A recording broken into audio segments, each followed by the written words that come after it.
Buongiorno a tutti e benvenuti ad una nuova live di Reni J. Benvenuti a tutti, benvenuti a chi sta vedendo questo video adesso in diretta e benvenuti a coloro che vedranno il video in differita. Ok, benvenuti a tutti, benvenuti. Oggi dobbiamo fare un unboxing, ma iniziamo come al mio solito. Sono le ore 11 e 13 minuti di questo 6 novembre 2025. Anche ottobre l'abbiamo salutato. Siamo entrati nel mese di novembre, che poi precede il mese di dicembre, che sappiamo essere il mese per eccellenza dedicato diciamo, al Natale, a Capodanno, all'Epifania, diciamo a tutte queste feste che mettono molta allegria, soprattutto per i bambini, ma perché sono feste vissute in maniera festiva un po' per tutti. Ok? Che cosa dobbiamo fare durante questa live? Ovviamente lo vedete già in alto, dobbiamo fare un unboxing di questo pacco e in alto ovviamente vedete cosa contiene. Io mi spoilerò sempre da solo, così chi è interessato a vedere ciò che contiene questo pacco continua a vedere il video, chi invece no, perché dato che io su questo canale che è Renato De Vita, youtube.com/Renato De Vita, io tratto tre argomenti principalmente, che uno sono la musica, i vinili, anche audiocassette, piastre. A proposito di piastre, vedete io qui c'ho ancora tutta smontata la mia Technics RSTR 575. Questa è la meccanica, la devo ancora smontare per andare a sostituire degli ingranaggi che si sono, diciamo, danneggiati con l'utilizzo. E questa già la comprai 5 anni fa ed ha funzionato perfettamente. Con questo ho passato, diciamo, centinaia di cassette, perché questa era quella che stava proprio sotto al mio PC, e c'era appunto questa piastra. Come vedete, questa meccanica, essendo Technics, è fatta proprio molto molto bene, ma mi ci devo dedicare con un po' di tempo perché vanno dissaldati questi pin qui. Poi svidate quelle viti che vedete, queste due viti, e poi si potrà accedere alla parte ingranaggi che è qui dentro. Qui dentro c'è tutta la parte ingranaggi, vedete? E praticamente alcuni di quegli ingranaggi che da qui non riesco a farvi ben vedere, si vedono comunque, io li ho visti quelli rotti, soprattutto grazie al cellulare e agli zoom del cellulare. Sono degli ingranaggi di colore diverso, eccoli lì giù in fondo. Non sono neri, bensì sono color panna, diciamo, e sono fatti di un materiale particolare che col tempo si sgretola. E quindi purtroppo è quello che è successo sia a questa piastra e sia ad una delle due della mia RSTR 373. Quindi se riesco a riparare queste, io ne compro, perché sono gli stessi, diciamo, per tutta la serie RSTR, la 575, la 373 e la... Io che altro c'ho poi lì? Vabbè, c'è un'altra che è sempre della stessa serie, RSTR, ok? E quindi niente. Detto questo, allora oggi dobbiamo, cioè sul canale, stavo dicendo, sul canale che cosa tratto? Tratto questo, poi tratto i cartoni animati, anime, manga e fumetti, e poi ultimo tratto il retro computing, a cui io sono molto molto affezionato, sono anche un collezionista di retro computer e quindi su questo canale troverete questi tre principali argomenti, quindi Reni J, Reni Toons e Reni Retro. Reni Retro per quanto riguarda retro gaming, retro PC e retro computer, Reni J per la musica e Reni Toons per cartoni animati e anime, manga e fumetti.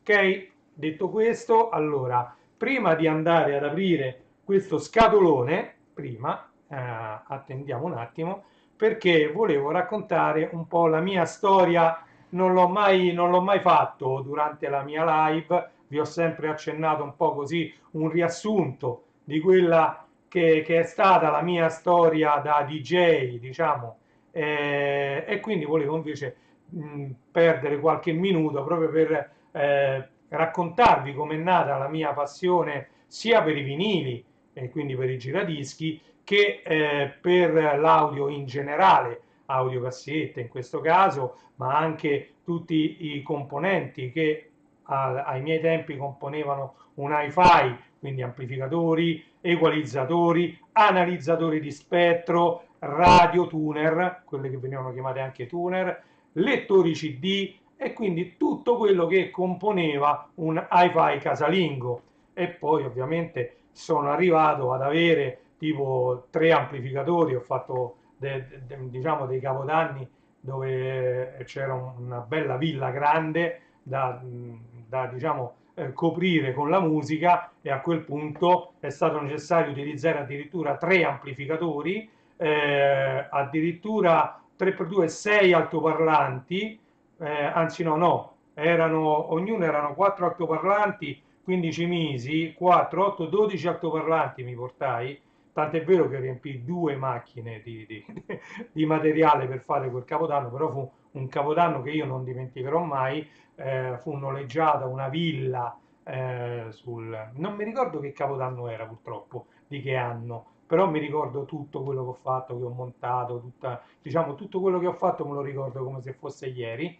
Io misi 3 amplificatori, a ogni amplificatore potevano essere connesse 4 casse, 2 casse destre e 2 casse sinistre, e io questa villa sulla Cristoforo Colombo, diciamo, tra l'Euro e il mare e Ostia, c'era questa villa che venne affittata per Capodanno e io ero il DJ di questo Capodanno, mi divertivo un sacco, anche se diciamo per 48 ore non dormii, e quindi arrivai proprio all'alba del 1° gennaio quasi morto, che non ce la facevo, eppure mi venne a prendere mio padre con la sua macchina, mi pare che erano le 7 di mattina, una cosa del genere dell'1. Riempimmo la macchina, perché io già avevo smontato tutta l'apparecchiatura, tutte le casse, tutte le luci, perché poi sì, la musica arrivava questa era una villa, mi pare che era a 2 piani, arrivava in 2 stanze al piano di sopra, io comprai non si sa quanti metri di cavo rosso e nero, ma io vi sto raccontando così per conoscenza, vabbè. E comunque feci questa festa a questo Capodanno con 3 amplificatori, con i miei 2 bei SL1210 MK2, pieno dei dischi, ero per tenere avanti ovviamente tante ore, perché io cominciai realmente a suonare la serata alle 9:30 e finì ovviamente verso le 5:30, alle 6 di mattina.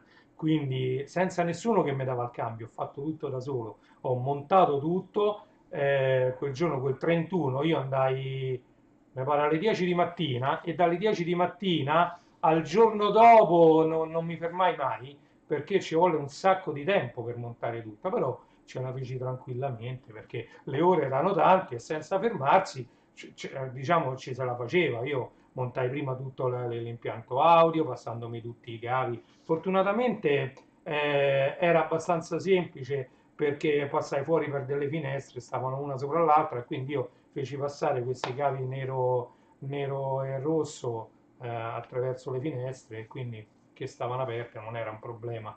E quindi arrivai poi ai 2 piani sopra, e niente, fu una bella avventura, ma fu soltanto una. Poi ho fatto altri capodanni non grossi come quelli, cioè lì boh, non lo so quante persone ci furono quel capodanno, tante. Mentre invece gli altri capodanni feci delle feste, tra virgolette, quasi private in dei locali, però erano feste a livello familiare, quindi famiglia, amici, queste cose qua. Gli altri capodanni invece quello fu una festa che era, io sapevo che era a pagamento, si pagava il biglietto, insomma era un evento grosso, c'erano degli organizzatori, fu un evento grosso che mi rimase impresso nel cuore, insomma. E che dire, allora, come è nata la mia passione per la musica? Allora, mio padre era già lui un appassionato di musica, lui faceva rappresentante di ricambi auto, però in macchina gli piaceva sempre sentire della musica, sempre con l'autoradio. A casa comprò uno stereo che ancora ha, lui ancora lo utilizza, sta sotto alla televisione, diciamo, c'aveva uno stereo della Pioneer, quindi amplificatore Pioneer, radio Pioneer, però non si comprò mai una piastra da stereo, ma piuttosto preferì un registratore portatile della Grundig che quando attaccato con la presa DIN a 5 punte ad un amplificatore diventava stereo, altrimenti era un registratore portatile monofonico. Ok, avevo solo un altoparlante davanti e era un bel registratore, insomma, per tanto tempo andammo avanti con quello, fino a che poi a me non mi venne comprato pure un registratore anche a me di questi portatili con una sola altoparlante laterale e con quello poi chi mi segue lo sa, io ci sentivo sempre anche i raccontastorie, oltre che alle sigle dei cartoni animati.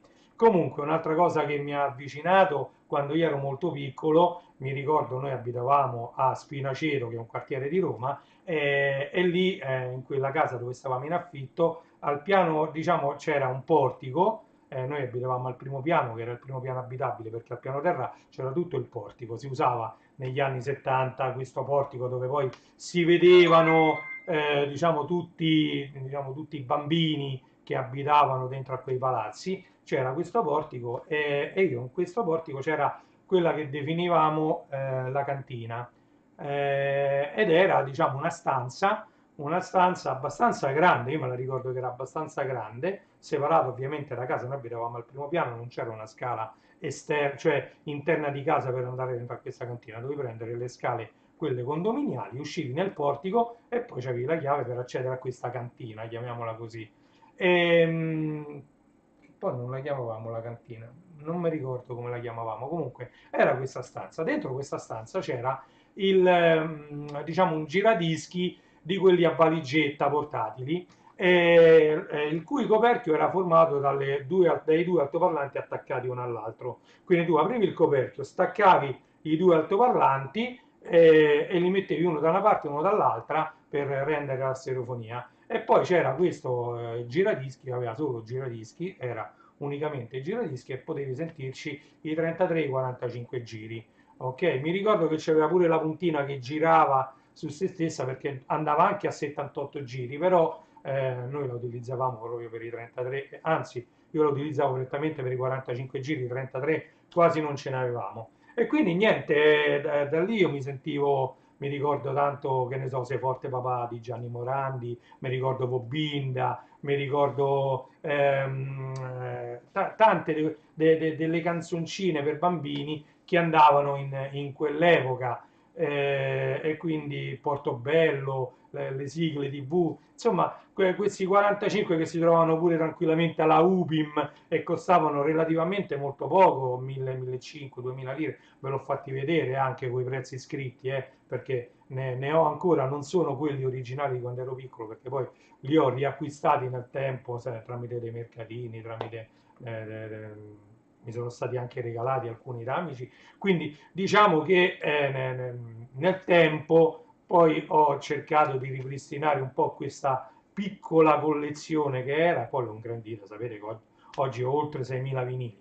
E quindi noi lì io mi sentivo questa musica. Poi quando facevamo il trasloco nell'84, questo giradischi con i dischi si erano un po' rotti e venne buttato tutto, anche per motivi di spazio, anche pure nella casa nuova, insomma vabbè, e quindi se ne perse ogni traccia. Però lo stereo mio padre ce l'aveva a casa nuova, nel frattempo cominciavano ad uscire sempre più audiocassette e diciamo che la mia passione, come chi mi segue lo sa, io sono molto affezionato a Mixed by Harry, anzi saluto i fratelli Frattasio, soprattutto ovviamente Harry Enrico Frattasio, però senza nulla togliere ai fratelli, però lui era quello che aveva dato il nome a, diciamo, a questo marchio napoletano, se vogliamo, e aveva esportato questa musica un po' ovunque, anche grazie a quelli come me che andavano a Napoli e compravano queste cassette, poi le copiavano a gente magari che abitava in altre città, ok? E quindi si è un po' sparso pure Mixed by Harry queste audiocassette, diciamo, di parallela produzione a quelle originali. ok? Ne ho pubblicate tantissime di cassette mixed by Harry, sono sul mio canale, ne sto pubblicando altre, ne dovrò pubblicare anche altre, vedremo quello che succederà, ok? Questo per quanto riguarda l'audiocassetta, ma poi io sentivo parecchio anche la radio, sentivo parecchio, ancora non mi ero avvicinato di nuovo ai vinili, devo dire la verità. Allora, nel frattempo mia nonna mi regalò uno stereo portatile bello, che l'ho fatto anche vedere, era una marca sconosciuta napoletana, Alco, però si sentiva bene, devo dire, ce l'ho avuto per tanti anni, mi è durato tantissimo, con quello stereo ho registrato tante cassette perché era uno stereo a doppia cassetta, aveva anche l'high speed dubbing, cioè la copia ad alta velocità per metterci la metà del tempo a copiare un nastro, e aveva la radio AM, FM, MV, quattro bande, eccetera. E poi ovviamente non aveva ancora il CD perché il CD ancora, quando mi compravano quello stereo, ancora non era nato, ancora non ce l'aveva nessuno, cioè era nato, però costava talmente tanto che non era diventato commerciale, un supporto commerciale. Ed anche i supporti originali, quei pochi che si trovavano nei negozi di dischi e cassette, costavano uno sproposito e quindi diciamo ancora non era un supporto commerciale, era un po' più di elite.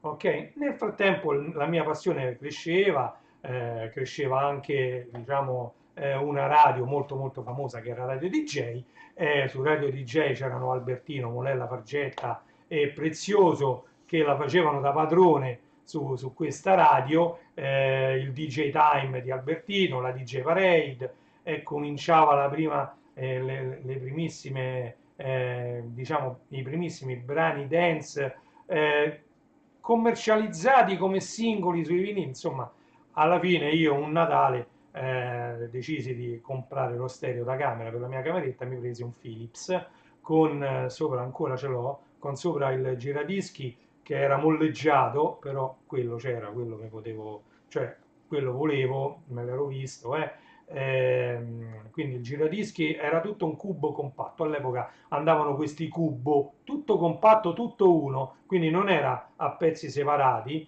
era tutto uno e c'era la radio digitale, il telecomando che non c'aveva quasi nessuno stereo, e quindi erano due cose molto importanti. Le radio digitali ce l'avevano pochissimi sterei perché era un'innovazione, diciamo, sulla radio, quella con la lancetta che si muoveva e quindi con il condensatore variabile insomma, vabbè, c'era un sistema molto diverso che, diciamo, vennero utilizzati componenti digitali per andare a fare la sintonia delle stazioni, che erano pur sempre radio analogiche, quindi però veniva utilizzato un sistema digitale per andare a sintonizzare meglio le stazioni, quindi le radio digitali in teoria sintonizzavano meglio il segnale rispetto a quelle analogiche, per quanto quelle analogiche che costavano di più avevano anche una manopola per la sintonia fine, quindi tu andavi a cercare la tua stazione radio con la manopola muovendo l'indicatore sulla scala graduata, ok? Quando cominciavi a sentire abbastanza bene la radio, la tua stazione preferita, c'era la sintonia fine che ti poteva andare a far migliorare ancora di più il segnale e quindi ad ascoltare in maniera ancora più pulita quella stazione radio, ok? Ma queste sono tutte cose che poi vedremo con calma. Se vedo che questo video vi piace, allora vi racconto un po' più in dettaglio gli sterei, gli amplificatori, le piastre, che differenza c'è tra una piastra a due testine e una tre testine. Poi che trovate un sacco di video su YouTube che vi spiega queste cose, un po' meno gente che come me spiega la propria esperienza, quello molto poco. Quindi diciamo, cominciai ad andare a conoscere anche i negozi di dischi. Una volta comprato lo stereo c'era il problema di comprare i dischi, quindi Discoteca Laziale, primo fra tutti, Goody Music al Flaminio, poi c'era Remix a Roma Centro proprio, ehm, e poi c'era anche Magic Sound a Piazza Re di Roma, insomma c'erano poi ce n'erano tanti altri, per carità, senza nulla togliere a tutti gli altri. E quindi io cominciai a comprare dei vinili. ok? E poi mi appassionai a quelli che erano i singoli. Dato che oltre ai 45 giri come singoli cominciarono ad uscire anche quelli grandi come gli LP, ok? Quindi come i 12 pollici, allora a quel punto io decisi che dovevo fare un, diciamo, un cambiamento e acquistai due giradischi molto da battaglia su Porta Portese. Cercai un annuncio di chi si vendeva questi giradischi, anche trazione a cinghia, basta che costavano poco, e comprai questi due giradischi. Ok, inizialmente io andavo, alcuni amplificatori avevano l'ingresso per due giradischi. Inizialmente le prime due o tre feste a cui io partecipai, diciamo come disc jockey, ma solo perché avevo diversi vinili di remix che non era facile trovare in audiocassetta, o si trovavano soltanto queste compilation già fatte, già belle fatte, ma non si trovavano i remix singoli proprio staccati come brani singoli in commercio né su audiocassetta né in nessun altro formato se non in vinile. Ok? Quindi degli amici mi chiamarono, mi dissero guarda se vieni portati i due giradischi e io li attaccavo direttamente ai due ingressi fono, ovviamente cambiando col tasto che permetteva di switchare tra fono 1 e fono 2, quando finiva un brano mettevo l'altro, basta. Cioè questo era per una o due feste, forse tre, mi ricordo tre feste feci così, perché poi andai ad una festa e c'era un amico che già aveva un mixer Davoli che ancora conservo gelosamente, un mixer Davoli che aveva l'ingresso per i due giradischi, altri due ingressi line-in e quindi mi permetteva tramite gli slide di sfumare un brano, non aveva il fader, non aveva la regolazione dei toni, bassi, medi, alti, niente, aveva soltanto il preascolto in cuffia, molto molto importante per un DJ, il preascolto dell'altro vinile, quello che non sta andando in play, e aveva appunto questi slide che permettevano di sfumare una canzone e lanciarne un'altra o anche mischiarle insieme. Ok? E quindi io a questa festa, invece che connettere diciamo i due giradischi all'amplificatore a fono 1 e fono 2, niente, l'ho connessi al mixer e il mixer ad aux dell'amplificatore. Ancora mi ricordo tutto, ma guarda, è una cosa come se fosse ieri, ok?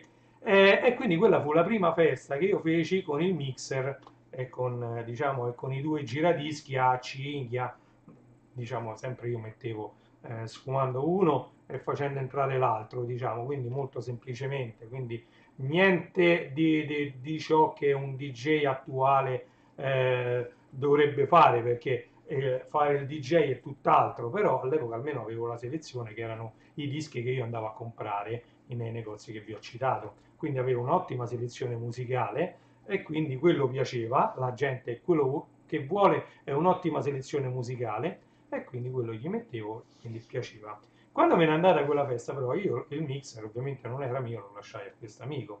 Però 2 o 3 giorni dopo gli dissi: Senti, ma non è che tu te lo vendi quel mixer, tu che ci fai? Lui non ci faceva niente, tra l'altro mi pare che era pure dello zio, e disse: Sì, sì, non ti preoccupare, te lo vendo. E io mi comprai questo mixer, andai 3 o 4 giorni dopo e lo comprai. Da quel momento si può dire iniziò, diciamo, la mia, diciamo, la mia avventura come disc jockey, perché poi visto che aumentava anche la collezione di dischi mix, io andavo sempre il sabato, anche da solo, nei negozi di dischi, andavo a comprare questi dischi singoli che diventavano sempre di più. Aumentando ovviamente la scelta musicale, io potevo protrarre per più tempo, diciamo, una serata. Avendo a disposizione già c'avevo l'amplificatore con le due casse, i due giradischi a cinghia, non ce ne frega niente, andavano bene, il mixer della Davoli, i vinili, basta, potevo fare il DJ. E quindi misi l'annuncio su un giornale molto famoso qui a Roma che era Porta Portese.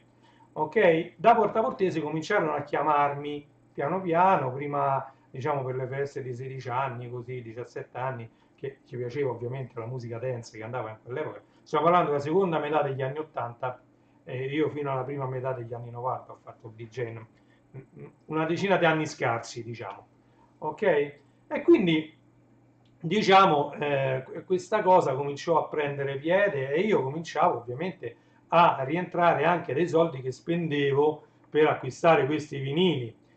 Ovviamente, mano a mano che andavo avanti, riuscivo a mettere da parte sempre più soldi. A quel punto, quei due giradischi a cinghia, cocci, uno era un Technics SL-BD22, mi pare, diciamo, un accrocco, insomma, sempre a cinghia, ovviamente non prendevano i giri piano piano, erano un po' complicati da usare e c'era sempre il mio sogno, perché io già li avevo usati dentro a dei locali dove ero stato chiamato, perché dato che avevo una ottima selezione musicale, venivo chiamato anche a fare delle feste dentro a dei locali, non dai locali direttamente però, attenzione a me, mi chiamavano gli organizzatori delle feste che magari organizzavano dentro un locale, io dovevo compilare ovviamente il bordereau, che era la lista dei brani che andava a me, tra l'altro avevo tutti i vinili, scrivevo autore, titolo, durata, dalle alle, sì, dalle alle, io tanto a fine serata andavo a compilare, spesso e volentieri ci mettevo anche per far salire in classifica dei brani,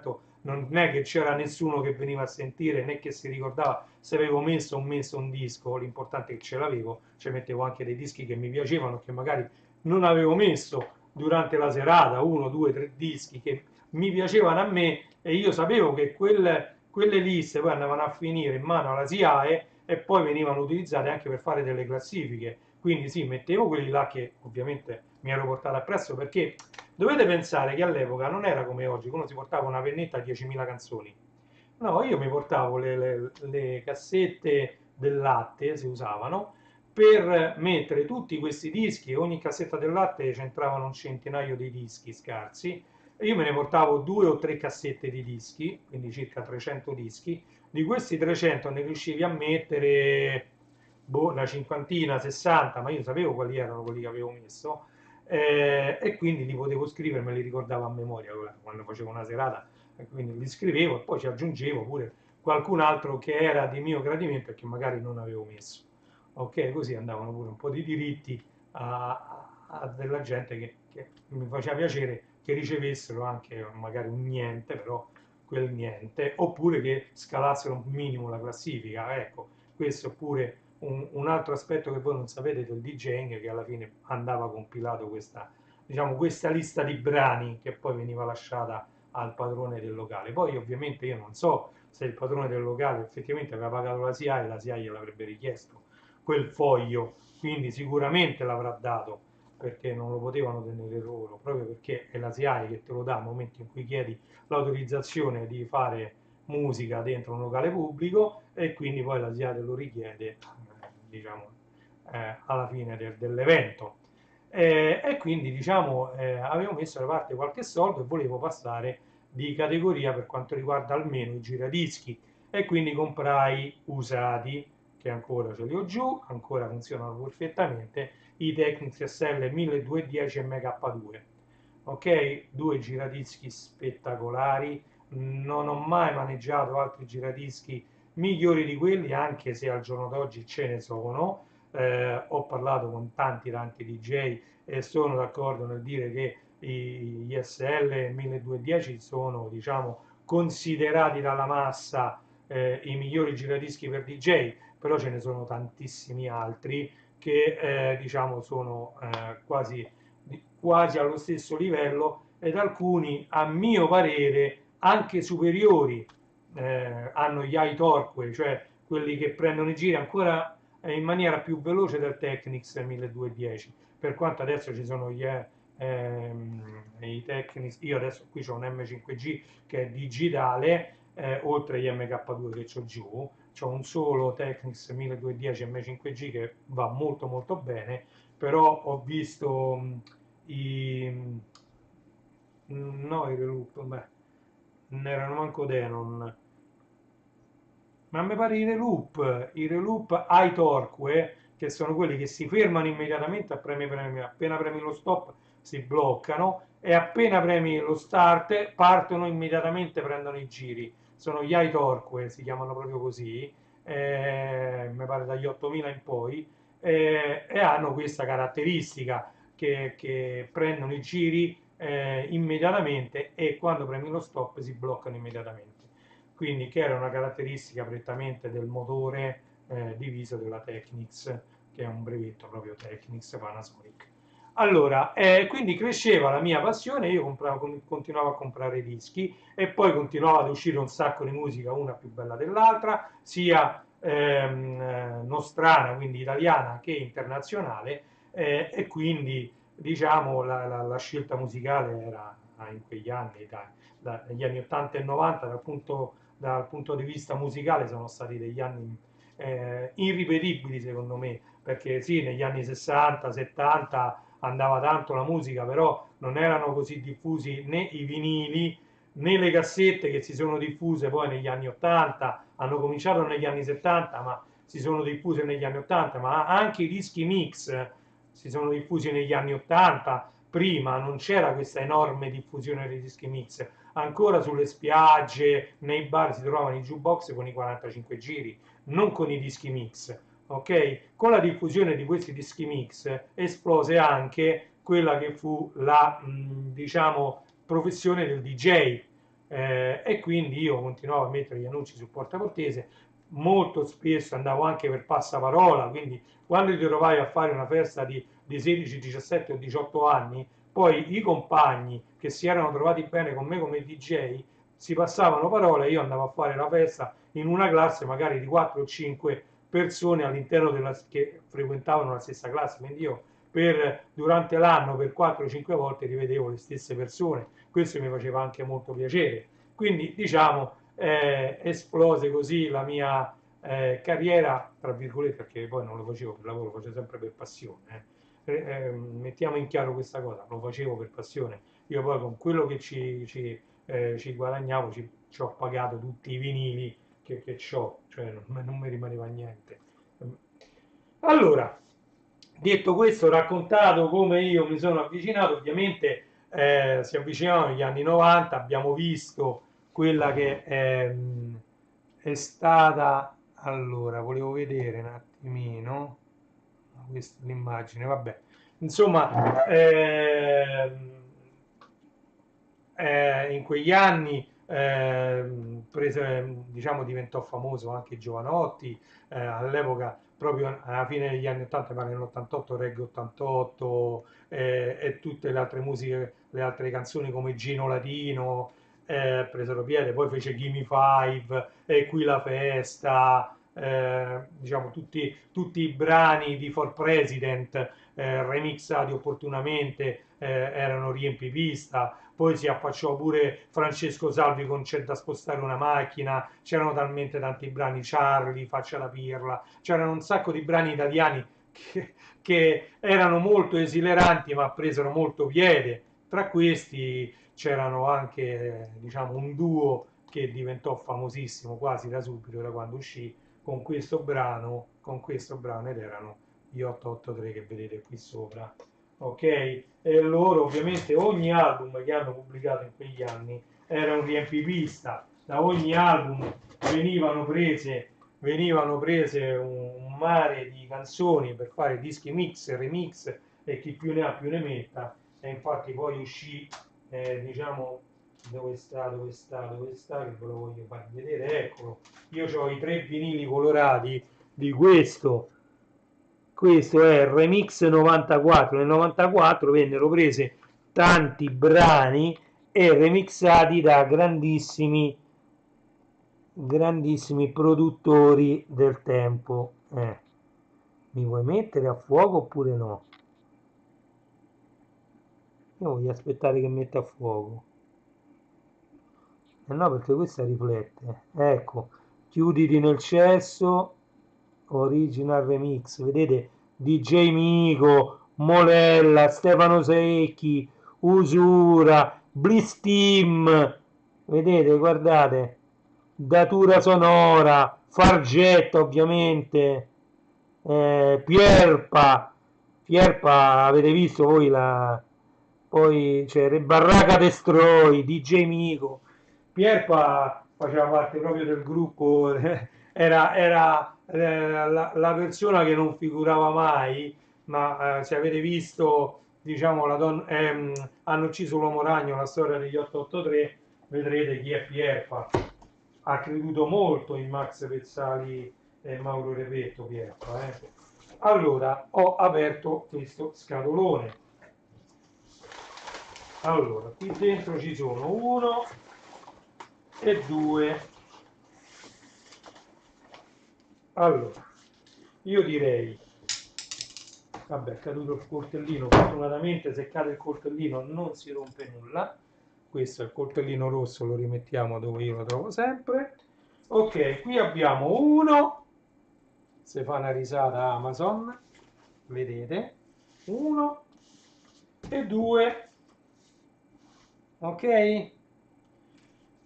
Allora, io direi che potremmo anche cominciare a fare, ecco, via, andiamo a vedere, ed eccolo qui, La donna, il sogno, il grande incubo, edizione limitata, 30° anniversario, veniva splatter, lo vedete lì, da 180 grammi. Mi è capitato la copia numero 2826, edizione limitata. E no, diciamo che io così non posso sapere se è veramente limitata, perché non so quante copie ne sono state stampate. C'è chi dice che sono solo 5.000, ma mi pare strano. 2826, sempre per la collezione che io ce li ho tutti i dischi Max Forever, vedete? Gli anni d'oro, edizione limitata splatter per il 30° anniversario di questo vinile. Io ovviamente l'ho in tutte le versioni, ho anche il picture disc dell'epoca che veniva venduto con una costruzione in cartone in 3D per poter mettere in fondo il vinile, e poi in avanti c'era, diciamo, questo ramo a forma di mano in 3D davanti. Io la costruì solo una volta e poi, e comunque questa è la versione mi pare di quando fu l'RSD del 2020, 27/11/2020, sì, vedete, questa è la Black Friday 27/11/2020, picture disc e vinile colorato rosso, 25° anniversario, e quindi 25 e 30, ok? E dietro ovviamente sono identici, vedete? Solo che uno è splatter e uno è picture disc, vedete?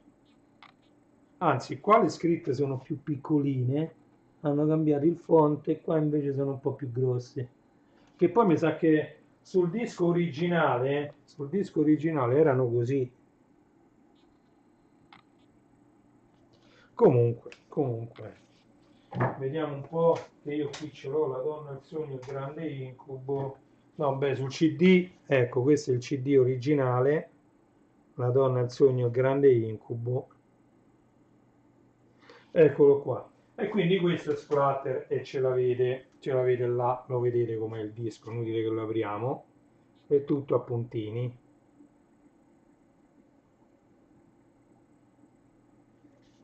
Bellissimo, bellissimo questo disco degli 883. Ok, e adesso andiamo ad aprire anche quest'altro. Ok, questo addirittura è molto più alto, come vedete, guardate quanto è alto, c'è un dito.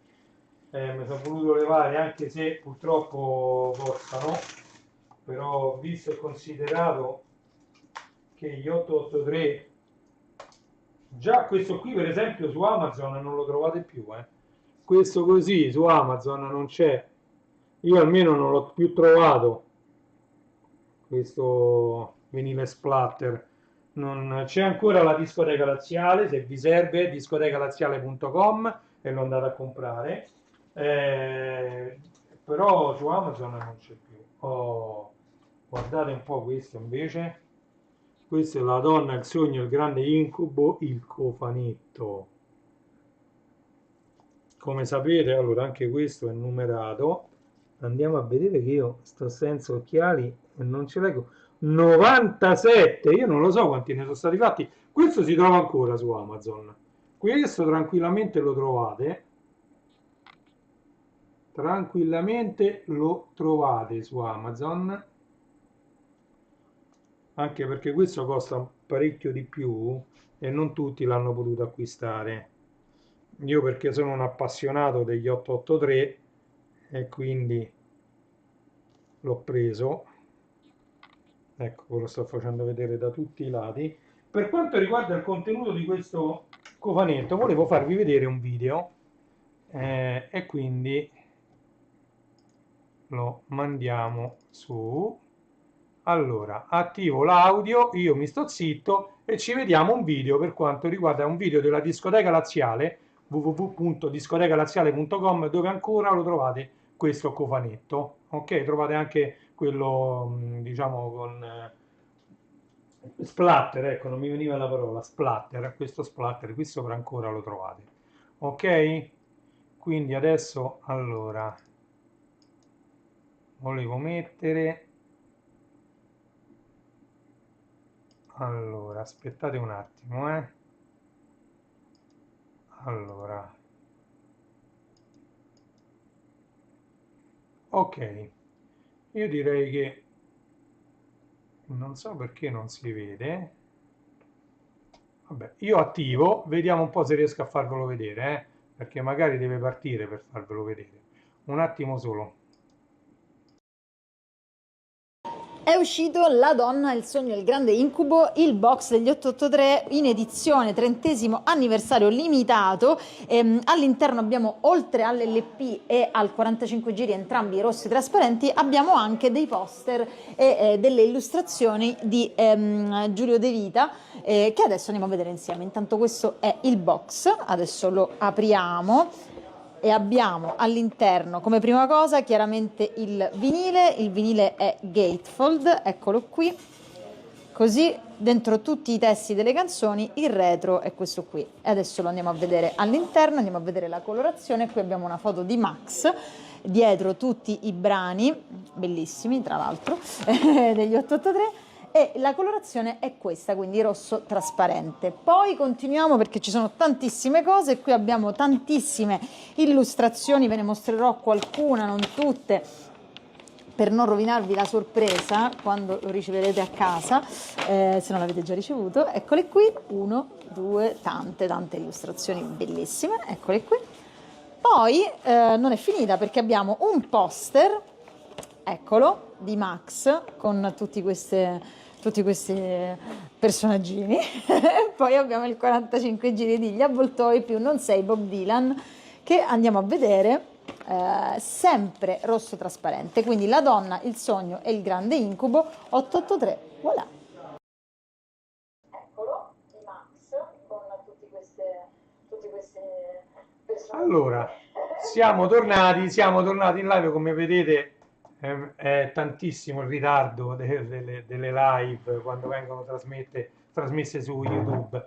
Allora, niente, abbiamo visto cosa contiene il box, grazie alla discoteca laziale, dove vi consiglio di andare ad acquistare, anzi io vi metterò anche il link non solo su Amazon ma anche al sito discotecalaziale.com, dove trovate tutte e due le versioni ancora, almeno fino a stamattina c'erano, fino a questa mattina che ho controllato c'erano, e quindi vi invito a fare il vostro acquisto, se qualora vogliate fare un bel regalo di Natale, è ancora presto, però lo potete tenere da parte. Questo è un bellissimo regalo di Natale, molto limitato, anche se qui c'è scritto sempre edizione limitata, ma non c'è scritto quante copie ne hanno fatte, vedete?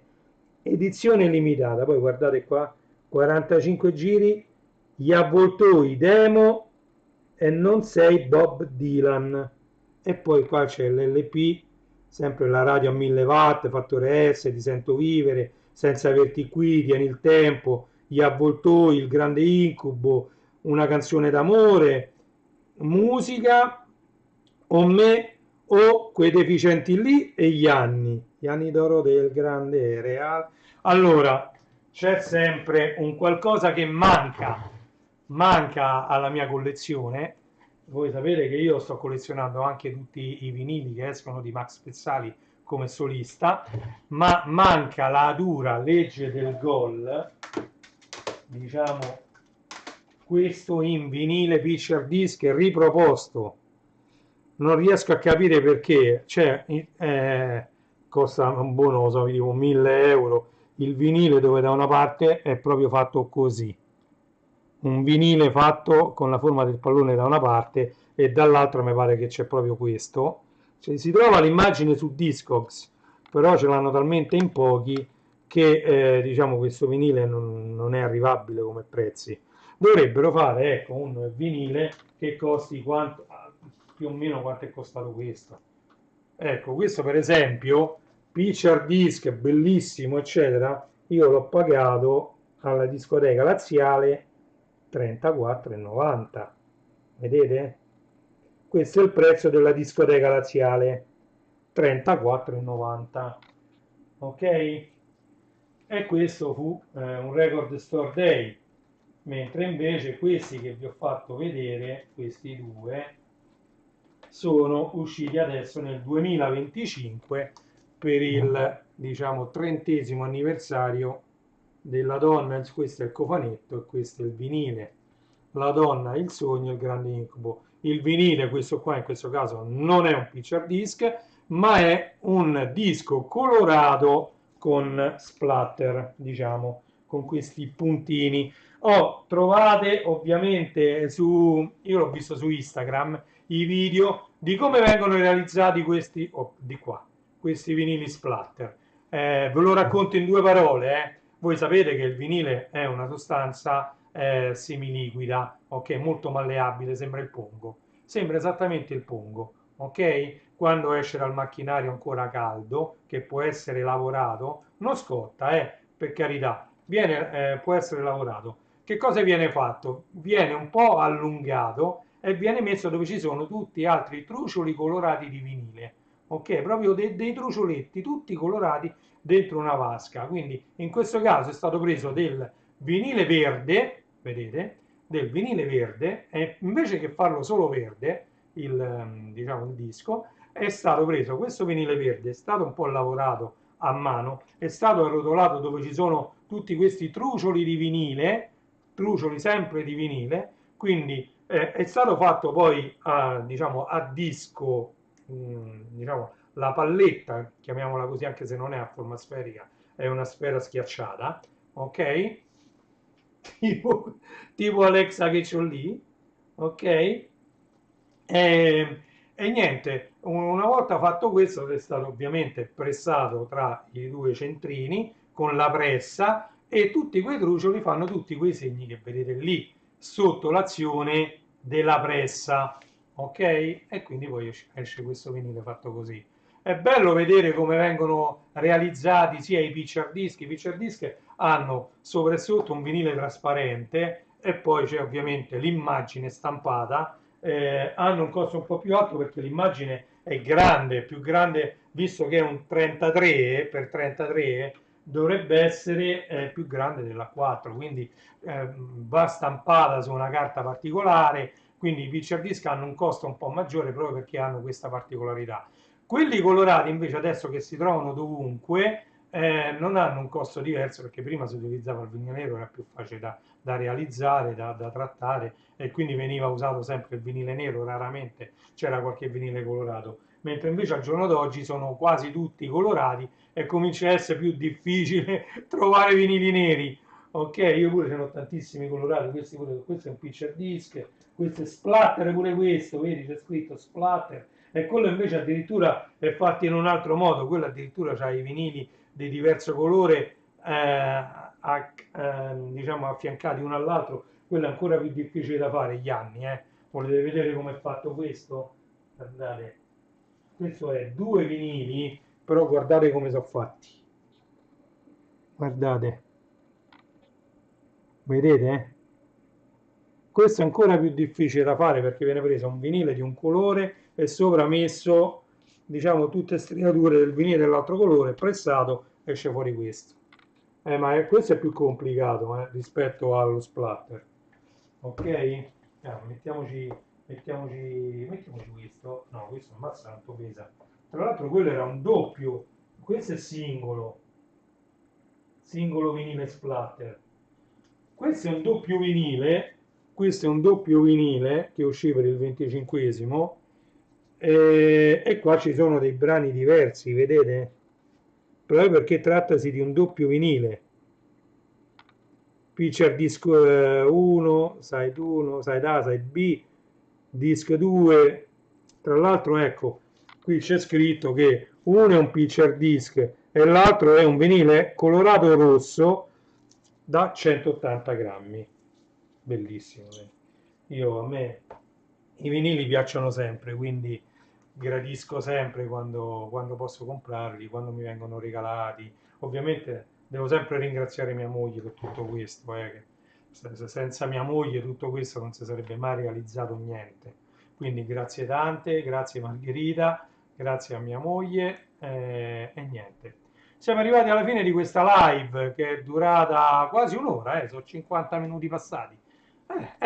Quindi facciamo così ogni tanto una live per tenere anche vivo il canale su cui sto pubblicando tanta musica. Adesso appena finito di pubblicare questa live ho già diciamo la copertina, ci metto qualche link per fare degli acquisti sia su Amazon sia sul Discoteca Laziale e poi vado di là a pubblicare un'altra compilation di Massimo DJ Bani. Quindi iscrivetevi al mio canale se vi piace la musica perché ho ancora tantissime, migliaia di compilation da pubblicare e quindi rimanete connessi, sto pubblicando un sacco di roba anche di Cristina D'Avena che io seguo da sempre, da quando ero piccolo, sempre dai Puffi, l'ho sempre seguita Cristina D'Avena, ancora continuo ad acquistare la sua musica qualora esca su vinile, sul CD non compro quasi più niente perché per me il CD è un supporto un po' così, un po' dal mio punto di vista quasi morto, quindi vabbè.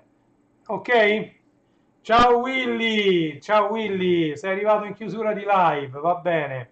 Allora, vi invito a visitare il mio sito www.classe74.it, a breve gli altri verranno chiusi, quindi alla scadenza e chiuderò diversi siti, ma metterò i link dovunque per poterli continuare a raggiungere, quindi non saranno più raggiungibili con il nome a dominio, ma saranno raggiungibili in altri modi, quindi non è che io sto chiudendo per qualche motivo, è perché gestire tutti questi siti, tutta sta roba diventa molto complicato e quindi ho deciso di chiudere qualche sito e lasciare aperti solo a quelli a cui io sono più affezionato. Ok? Grazie mille di essere stati con me, grazie a tutti quelli che hanno visto questa live adesso che sono le 12:06 di questo 6 novembre 2025. Grazie a chi vedrà questo, a chi ha visto questo video in differita e un saluto a tutti gli appassionati come me degli 883. Quindi vi ho fatto vedere, abbiamo fatto l'unboxing di quel vinile splatter che trovate anche sopra e poi abbiamo visto soltanto, ho tirato fuori la scatola ma non aperto, però abbiamo visto un bellissimo filmato della discoteca laziale che riguarda questo cofanetto, la donna, il sogno e il grande incubo 883 Max Pezzali e ricordiamo anche Mauro Repetto, ok? Prodotto da, vedete Pierpa, eccolo chi è Pierpa, il produttore, vedete? Non so se ha messo a fuoco sta maledetta. Pierpaolo Peroni. E vabbè, Max Pezzali, Cecchetto Productions. Beh, una cosa vi voglio dire, guardate la serie Hanno ucciso l'uomo ragno. Aspettate un attimo, voglio provare a fare una cosa prima di salutarci, eh. Prima di salutarci, se ci riesco, se ci riesco. Allora, vediamo un po', guardate, guardate qua. Oh, questa è la locandina di Hanno ucciso l'uomo ragno, la leggendaria storia degli 883. Guardatelo, vale la pena, a me è piaciuto tanto, a me piacciono tanto le storie di persone, ecco, un po' più di qua, di persone che partendo da zero ce l'hanno fatta, hanno avuto successo e ancora oggi le ricordiamo, le viviamo, diciamo, diciamo, con tanto affetto, quello che posso dire, perché mi viene in mente, ma tantissimi sono partiti dall'essere nessuno, ma pure Giovanotti non è che era qualcuno, lui è partito da zero ed è diventato Giovanotti, ma ne posso citare tantissimi, quasi tutti, non è che venivano perché se erano figli di o avevano delle spine, è tutta gente che è partita da zero. Ragazzi, provando, riprovando, mandando cassette in quegli anni, negli anni di Max Pezzali e Mauro Repetto, erano gli anni in cui si mandavano le cassette con i demo, con le cose alle varie radio per cercare uno spazietto. Andate a vedere, tanto sempre Sidney Sibilia ha fatto anche Mixed by Harry, quindi da quello che si capisce è un appassionato di musica degli anni 90, 80, così Sidney Sibilia, e ha fatto, diciamo, dei grandi successi. Anche il film Mixed by Harry ha avuto un successone enorme, ma anche questa serie è qualcosa di, diciamo, che a parte a noi cinquantenni, quarantenni, anche ci riporta indietro nel tempo a una realtà che noi abbiamo vissuto quasi in prima persona. Il successo, mano a mano che uscivano i dischi degli 883, da La donna al sogno del grande incubo, Hanno ucciso Uomo Ragno, Nord Sud Ovest Est, La dura legge del gol, diciamo, sono tutti i dischi che uscivano e noi li aspettavamo che uscissero. Adesso noi li troviamo tutti quanti sulle piattaforme di streaming come se fosse niente, ma noi, diciamo, aspettavamo, dopo quando era uscito poi il disco, noi, a parte che ce lo sentivamo, ce lo risentivamo mille volte, sempre in macchina, a casa, dovunque, quindi c'era questa cosa e quindi le imparavamo tutti a memoria. Erano altri tempi, non voglio dire che i tempi moderni, anzi, grazie a tutta questa tecnologia si possono fare anche queste live, questi streaming che io propongo, insomma, quindi diciamo che anche grazie a tutto quello che c'è oggi, la fibra ottica, internet, tutto. Quindi erano tempi diversi, erano soltanto tempi diversi. Allora, grazie a tutti di nuovo e niente, devo andare a cercare la sigla. Reni, c'ho Reni di tutte le salse, devo trovare, oh, Reni J. Ok, sono le ore 12:10 di questo 6 novembre 2025. Da Reni J è tutto, grazie di essere stati qui con me, di avermi ascoltato parlare quest'oretta. Condividete il video se vi è piaciuto, iscrivetevi al canale qualora lo riteniate opportuno e mettete un like se vi è piaciuto. Grazie a tutti, alla prossima!